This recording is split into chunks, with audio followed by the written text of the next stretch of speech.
Welcome to the podcast, Speaking to Influence Communication Secrets of the C-Suite. I'm Dr. Laura Sokola, your host, and our focus is on mastering communication as an essential leadership skill so that you can command the room, connect with the audience, and close the deal in any context.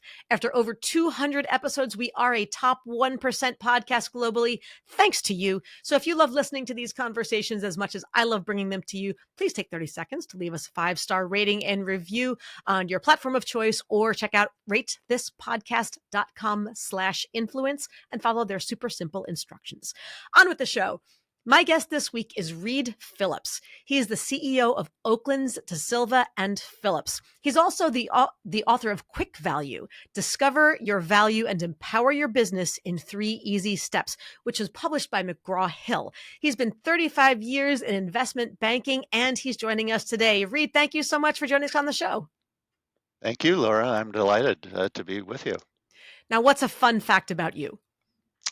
Well, for the very first time, I'm going to join the ranks of remote workers, and I'm going to work from California for the month of July.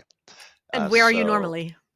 normally I'm in Manhattan in New York City, and part of the fun fact is, even though my wife doesn't think it's fun, is I'm going to drive from New York to California, and I'm going to drive back. Wow. She, of course, is not going to join me. She's going to fly both ways. Understood. Right, Yes. right. Where in California will you be? Dana Point, just south of LA, and kind of near Newport Beach and Laguna Beautiful. Beach. Yeah, it And are should be you really visiting nice. somebody important, or you just want to escape No, from New York as far as just possible? And that's about as far as you could get and still be in the that's continental true. US. That's true. My wife's originally from LA. She grew up there and went to college in California, and so it'll be nice for us to get back and spend some time there. That sounds like a lot of fun. Well, I'll expect a full report when you come back a month from Okay. and that's a long drive. I've made it before, back Oh, and you forth both have? ways. Yes, Okay. I did. When Yeah. I was right out of college, my very first job was in Los Angeles. Well, my first real major job was in California. I'm a Jersey girl originally, so Dad and I packed up my little Hmm. 2-door Toyota Tercel, if that tells you how Uh-huh. far back it was, and all my earthly belongings, and we made the trek in about 3.5 days. And then we did it Wow, that's again about fast. 3 years later. So yeah, Oh, it was I've quite all the hamsters were running really fast in that little engine. yeah, I've booked 5 days each way, so I think that's smarter maybe if a you're doing little it by more yourself. leisurely. Yeah. Yes, for sure, for sure. Well, now tell us about Oaklands, DeSilva and Phillips. What's your 30-second elevator pitch? Sure. Oakland Sylvan Phillips is an investment bank for companies that are focused on media, marketing, and technology. We've been around for 30 years. I'm one of the co-founders that I started the company, and in that time, we've completed 400 M&A transactions. Wow. And we're also part of a global group, Oaklands, which has 800 investment bankers in 40 countries, and we collaborate with them on deals around the world. That's truly international, isn't it? That's amazing. Yeah, yeah, Yeah. and it makes it fun because I mean I've been to a lot of places I wouldn't have been, including Mumbai and Marrakesh and even Australia, Singapore, Thailand. It's been a lot of fun. So you've had a lot of pages added to your passport. Yeah, that's exactly right. Yep. That sounds like a lot of fun. Now, in all of these travels, what's the most important leadership communication that you had to learn, and how did you learn it? Um, I think the most important lesson has been to be transparent with colleagues and employees. And I've kind of observed early in my career companies that aren't that way. I've even Mm, worked for companies that are not transparent. In fact, they try to even compartmentalize information so that it's not shared with everybody. It's like you only need to know this, so that's what you're gonna learn. And we've since we started our company 30 years ago, we've really approached it the opposite way. We've had full transparency, and we have staff meetings with our 25 full-time people and 25 senior advisors every Monday for an hour. We share everything with them. They know every client we're working with, they know what our fees are going to be, how much we're expecting to sell the company for, which stage of this process we're in, and we just, that's just how we approach it. But I did have a funny experience in investment banking when I first started. We were selling a small company in the Midwest, and the two owners were very, very secretive, a husband and wife. And they would go in every time we would call, they would go into a private room, close the door at their company, have the conversation with us about the deal, and thought they were being very secretive so their employees wouldn't know what was going on. Later on, once the deal closed, we learned that the staff, as soon as they closed the door, the staff knew something was up. They had some ability to kind of listen in on the calls on a speakerphone, and the staff would just sit there and listen to everything that was being said about the potential transactions. So they knew as much as the owners did. So they were transparent. They just didn't They intend to be. inadvertently transparent. Exactly. Oh my goodness. Exactly. And how did Yeah. the staff respond to that, or how did you I find out think that they knew?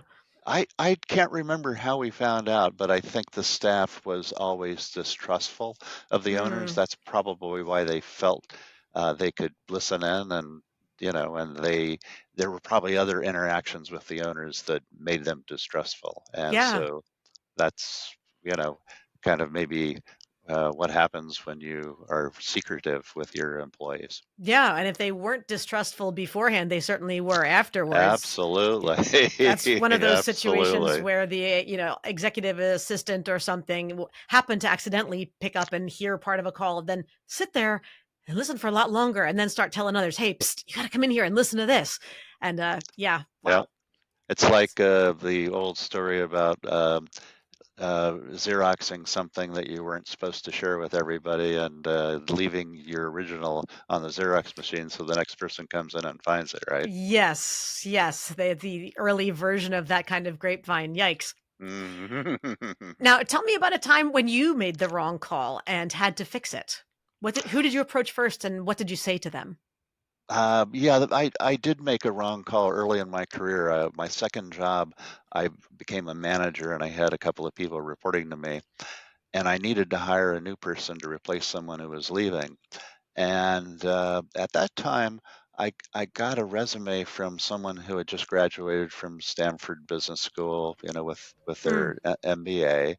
And I thought, well, this person must be qualified. And so I interviewed him, and he ended up joining the company. And very quickly, it became apparent that he thought that this was a chance for him to learn the business, and he went around and talked to everyone in the various departments, and he was just not focused on his job, which was not to learn about what the whole company was doing, but mm, really to do work in the department that we were in. And it I talked to him about it, but he never really changed his ways. He was kind of arrogant about it. mm, So I realized I was going to have to fire him. So that would be he was the first person I hired and the first person I fired. And mm, I was a little nervous about it because I thought it made me look bad. So I right. went around and I talked to my bosses and I talked to some of the other department heads, and I just explained the problem and said I made a mistake. I hired this person, and he's not working out, and I'm going to have to let him go. And most everybody was in agreement, so it worked out fine. I mean, I had even when I did let him go, he went and talked directly to the owner of the business, but to complain, but the owner was already in sync with me letting him go. Sure, and it's interesting because him going straight to the owner kind of reinforced exactly what you've been complaining about, that he was kind of overstepping boundaries and just thought he could do whatever he wanted whenever he Yeah, he wanted. just he just kind of and interestingly enough, I've kind of followed his career a little bit, and he eventually became a consultant. So you know, uh, I guess he could just learn about businesses and tell people, Yeah, whatever he wanted to tell yeah. them about how to fix the businesses. So he maybe was interested in that right from the start. Yep, and it sounds like that was more of his calling anyway, but, I and think so. And I'm sure, tell me if I'm wrong, but I don't think what someone's supposed to take from this story is that you shouldn't want to learn about the business. It's good when Absolutely not. employees want to learn about the business Absolutely on the not. whole, understand more how it works, what they do, but then do the job that you're hired to do. Don't walk in there like you're Right. just going to take over tomorrow. Yeah, yeah. I mean, we have core values in our company. One of them is to be curious. We want people who want to learn about everything. But on the other hand, we don't want people who are so curious that they get sidetracked from doing the job that they have to do. You know what I Right. mean? So it's a balance. It's a balance. Right. I mean, ultimately, you're hired to do a particular job. Your Right. curiosity should empower that, Uh-huh. not Uh-huh. distract from it. Yeah, exactly. Well said. And I mean, it should, if anything, it should make you better at doing your job because you are curious and you want to learn what the whole picture looks like and how you fit in. Right. Right. Mhm. Exactly. Be part of that team. Don't just hijack it. Now, what about an opportunity that you missed because you held back? Why did you hold back? And if you could have a do over, what would you do or say differently? Yeah, when I was in college, I went to college at Duke Hmm. University, and I had run track in high school, and I was good. I performed well, and I could have run in college, but I didn't want to because I was doing other things, and but I participated in an intramural track event, and the Duke track coach, who's very well known, Al Bueller, was there uh, watching the races and everything, and he had been an Olympic track coach also. And so after I ran my event in high school was one time around the track, 400 meters now, and I for the intramural event ran half that, 200 meters. Mm, And I could do that at a full sprint and not get winded, but you can't do the 400 meters. That's a killer. That's like mm, considered the hardest race, I think, interesting. in track because it's a full sprint, but you have to save enough energy to make it to the finish line. Mm, Um, and so the coach asked me to join the track team after I ran the 220. And I just automatically made a very bad assumption.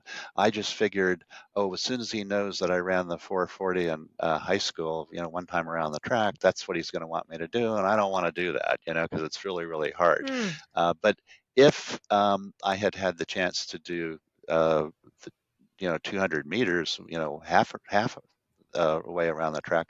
That would have been really, really interesting and fun and challenging. A challenge that I probably would have accepted, but I just didn't even think at the time to kind of negotiate with the coach and say, well, yes, I would be interested. This is what I'd like to do, instead of yeah. just having the coach tell me what I was going to do. I just didn't. I wasn't thinking that way, and that's a regret that I have even now, well after college. It's there's my brain just went in about 14 different directions. Number one, it's like not only didn't you negotiate it, you didn't even ask. And right, I did isn't it not. funny? No, no. We just go into these assumptions of, oh, this person would probably ask me to do this or would probably make me do that. And I don't want Right, to do that. So, right. and it's like, oh, if I ask that person out, they'd probably just say no. So I'm not even going to invite them to go to. There's so many things we talk ourselves Yep, out yeah, of under yeah. assumptions. We don't even make the ask to find out I what they'd know. say. And then if we get the no, or we get the yes, we want you to run the 440, to then negotiate and say, well, how about the 220 instead, or in Right. addition, or something like that. It's just any advice for people as far as when that notion of negotiation is a sticking point. Some people are just very uncomfortable at the notion at the prospect of having to negotiate anything. It's like, nope, I don't negotiate prices. I don't want to haggle when I'm at a bazaar Hmm. in whatever country or place. Just sticker price, I pay for it. I don't like negotiating. How do you get past that? I think, first of all, it's just through experience and doing it. Second, it's realizing it's a conversation. It's not going to be something that's necessarily confrontational, Mm, and that they want to get something and you want to get something, and that's a fair exchange. Um, but I think it's very important, and this is what I should have done when the coach asked me if I wanted to join the team. I shouldn't have responded immediately. I should have said, "That sounds interesting. Tell me more about it." And then I could have also said, let me take a day to think about it and come back to you. But instead, I just answered right away and cut off all my options. Instead of There were many, like you said, there were many other options that I could have explored, but I cut them all off by saying no quickly. So I think it's really important to listen to the other side in any negotiation, hear what they want out of it, how to compare that with what you want, and try to find, the middle ground where it's going to work for everybody. And I bet with Duke there would have been or a potential scholarship involved. There could have been. Probably no. My roommates were both. I was in a triple freshman year, and they put you together with people that have similar interests. So both of my roommates were on the track team, and one of the guys ran the same event I had run in high school, and that was another reason why I quickly said no, because I didn't want to be competing with my roommate in the same event. That would have been awkward. That would have, well, yeah, it could have been, and yet something Especially else to since negotiate, right? when I did the race, he let me borrow his spikes that I wore on the track so that I could run faster instead of using regular shoes. So I didn't want to go back to the dorm room and say, "Oh, by the way, I'm your new teammate." And not only that, you and I are going to be competing for a position on the team, All the in the things, same event. all the things that we talk ourselves out of. Right, As opposed to exactly. figuring out how to work around it and what's a win-win for everybody. How do we make this work?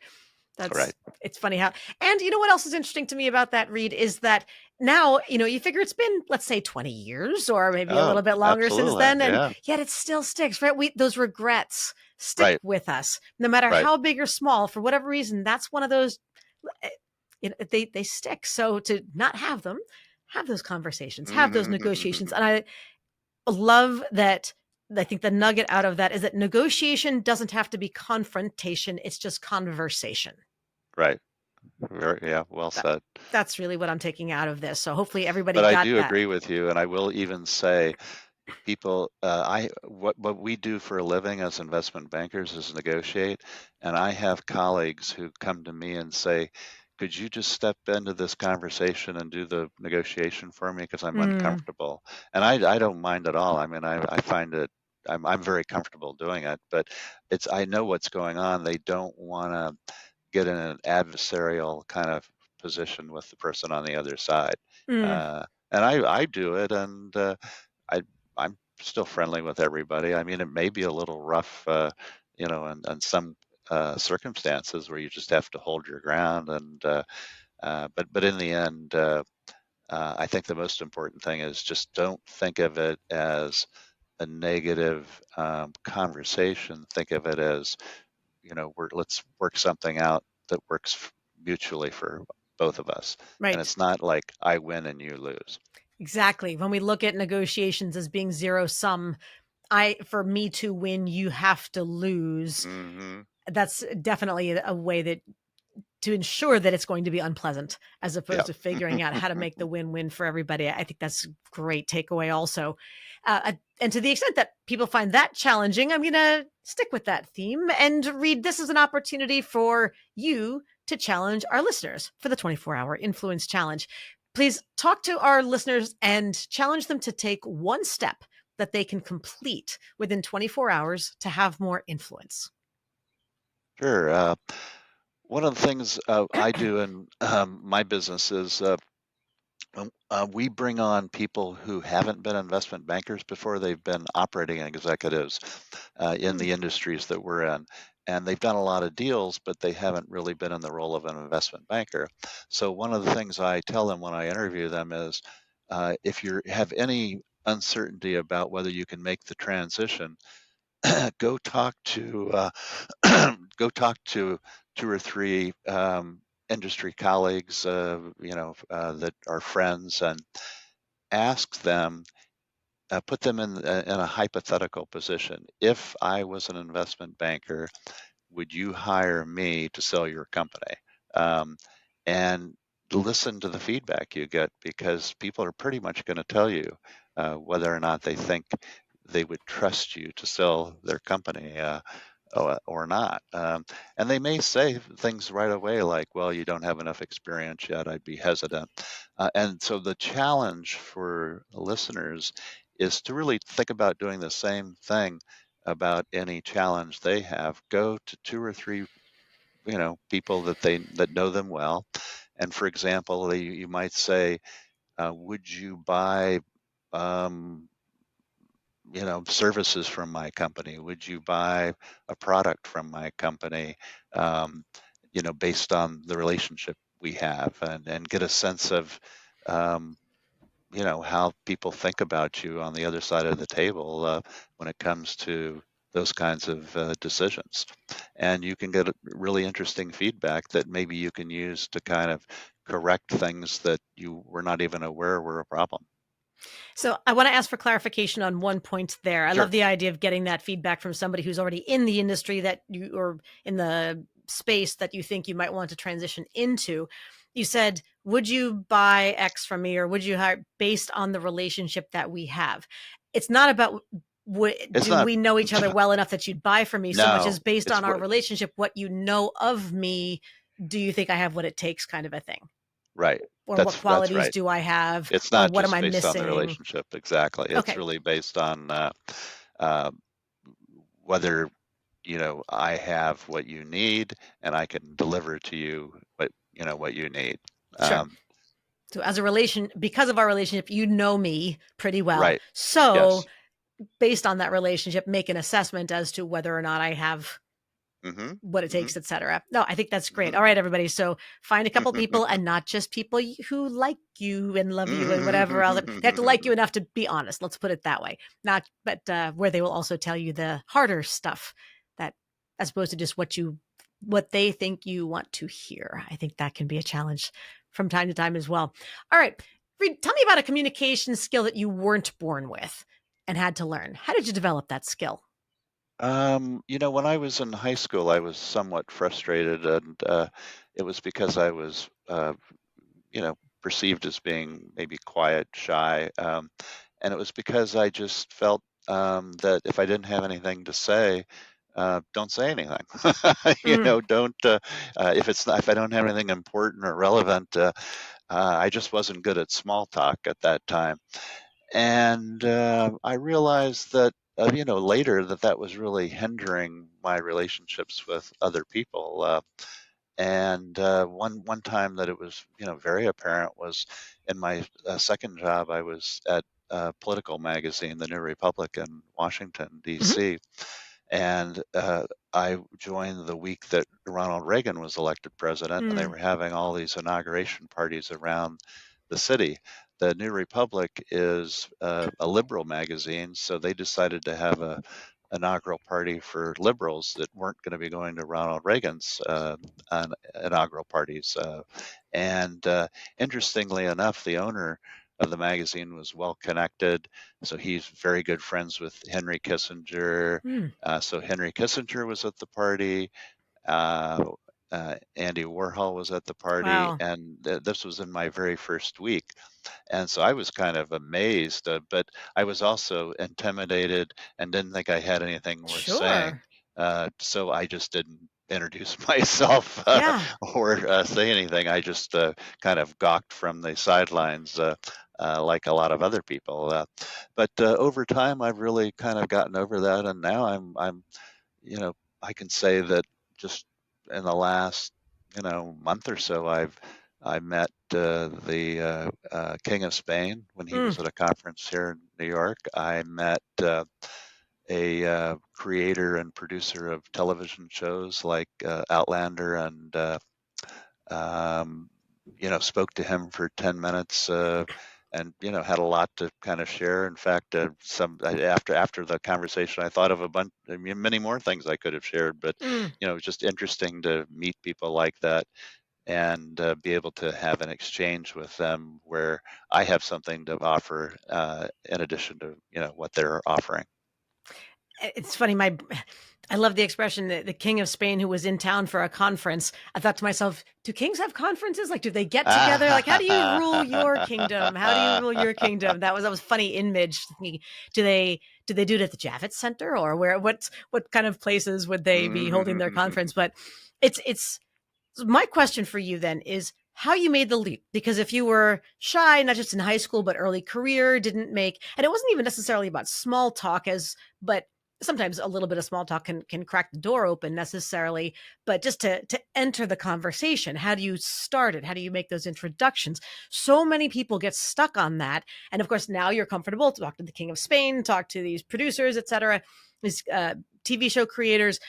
What was in between the two? What's something that you tried or something that helped you get over yourself, get over that fear, and just try to initiate those conversations? Yeah, I think some of it's just life experience. I have enough things that have happened in my life in terms of people I've met that I can share that with other people, and it's can be interesting. And I can make connections. Like years ago, I met Warren Buffett. I didn't have a lot to say to him at that time because I was still intimidated. But Sure. these days, I've met. Founder of TheStreet.com that has the television show Jim Cramer. He's Mm, on, and I met him at a cocktail party and we talked for 10, 15 minutes. wow. My One of my former bosses was his partner at TheStreet.com, so we could talk about that. And it just was, a lot common. So I always look for commonality, common ground in terms of my background and their background. And sometimes, and even before I do a Zoom call and I'm meeting somebody new, maybe a prospective client, I'll look at their LinkedIn profile and just try to find the areas of commonality. Um, where I can share some stories, and that works really well in terms of kicking off the conversation and making it a nice exchange rather than uh, me trying to perhaps sell somebody on something. Right, right. I think anytime you go into a conversation from a transactional standpoint, it's just going to tank from there because people can smell a sales pitch a mile away. But just Right. initiating that conversation for its own sake sometimes is an art form unto itself. Yeah. So I think it's a combination of having more experience, more stories, and feeling I have something to share with the other person, regardless. And to some degree, you find as you do this that the people on the other side of the table that are celebrities are just people too. They have all the same concerns we do, and they. They care about the same things we care about. You can have a really interesting conversation. What advice would you give your Younger self. 23-year-old self? Yeah, just before you have all those big experiences and professional notches on your belt, so to speak. What would you tell your just newly minted professional self? I think the biggest fear was being embarrassed that I would say something stupid.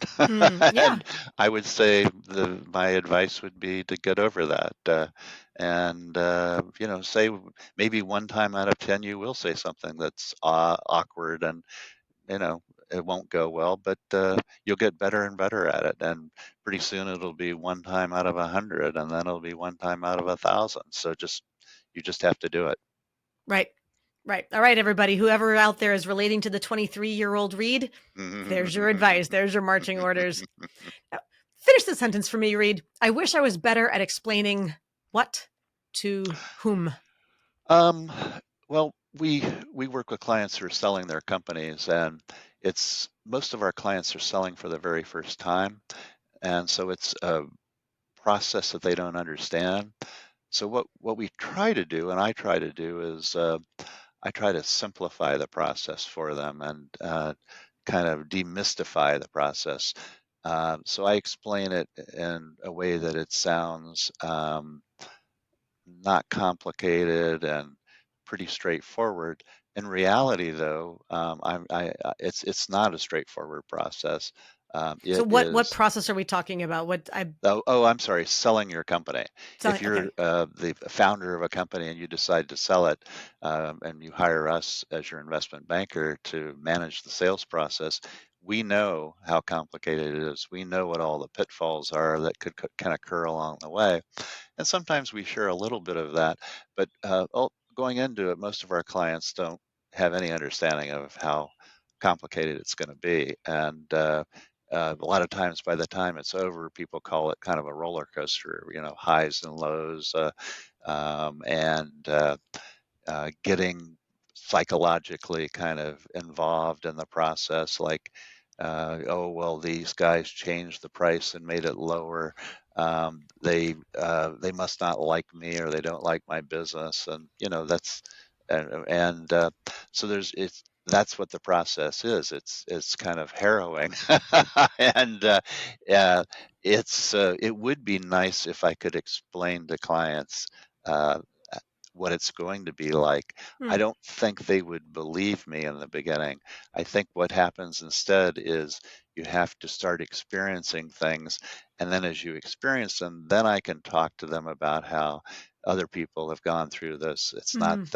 It's not unusual, and bring some comfort at that point. But for the most part, we're working with entrepreneurs selling their company for the first time, and they haven't been through the process before, and they are going to really experience all the ups and downs that go along with it.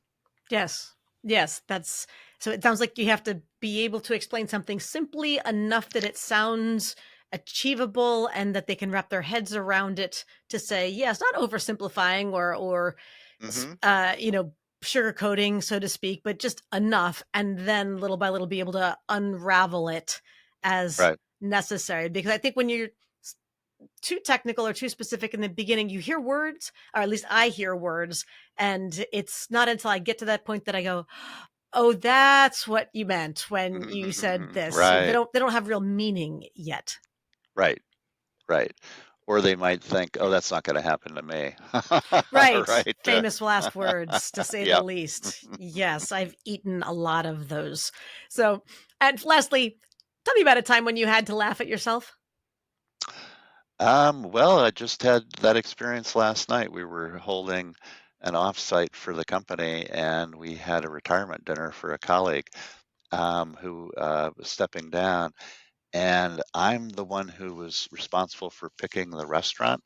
Mhm. And the restaurant I chose was on the Hudson River, so that was very Beautiful. nice. Um, However, it was a converted train station. And so again, that all sounded fun.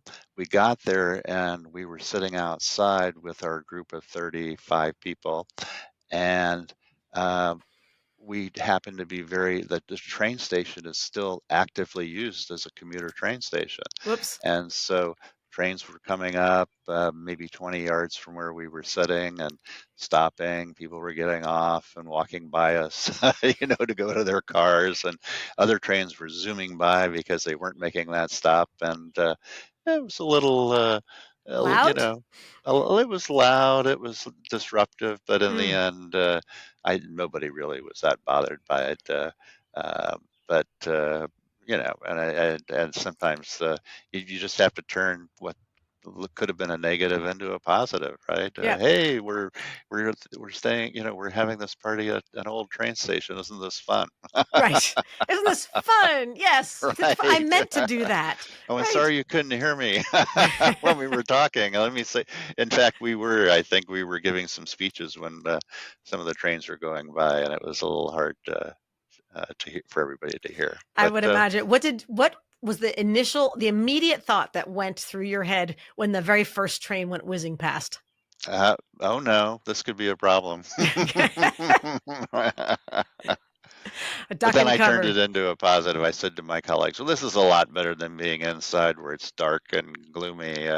We're all outside and the weather's nice, and we can see the Hudson River, and it's beautiful." Beautiful. And sound effects and full 3D, 4D physical experience involved when your table and everything else is rattling. Hold on to your drinks, folks. Here we go. Right, exactly. Oh, that's terrific. Reed, tell us how people can learn more about you and your company. Well, we have a what I think is a terrific website at www.dp.oaklins.com.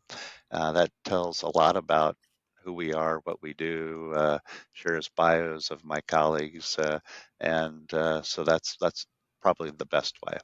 I think that's terrific. And of course, we'll put that in the show notes as well. Thank you so much for joining us today, Reed. I've really enjoyed the conversation. That was a great conversation. I really appreciate it. Thank you too. And thanks to all the listeners that are tuning in. You just beat me to it. I was going to do the exact same thing. Sorry. That's wonderful. No, nothing to be sorry about at all. I'm glad that you had as much fun as I did.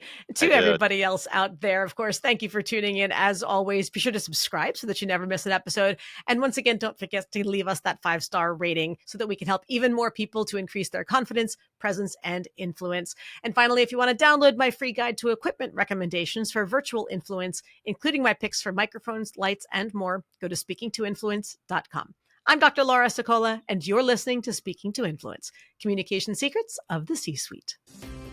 Hi, everyone. This is Dr. Laura Sicola, and I want to sincerely thank you for listening to the Speaking to Influence podcast. If you love listening to these episodes as much as I love bringing them to you, be sure to subscribe so you never miss an episode. And please go to iTunes right now to rate and review our podcast in order to help us expand our reach so even more people can master the 3 C's to command the room, connect with the audience, and close the deal. Thanks for listening to Speaking to Influence, Communication Secrets of the C-Suite, the show for leaders who want to speak with impact. The hosts, producers, owners, and media distributors of the show make no guarantees that the strategies and information discussed will result in profit or other success and may result in losses. The opinions and statements of the hosts and guests do not necessarily reflect the opinions of the owners, staff, managers, broadcasters, or sponsors of the show. No medical or psychological therapy or personal or professional wellness or relationship advice is offered in the show. You are advised to seek counsel on matters related to your health, family, relationships, job, or other business and legal matters from licensed advisors in those areas prior to making any changes in business or lifestyle. No information provided may be suitable in your situation. As always, take responsibility for the decisions and actions you take, including the reactions they may make in your work, family, health, and life.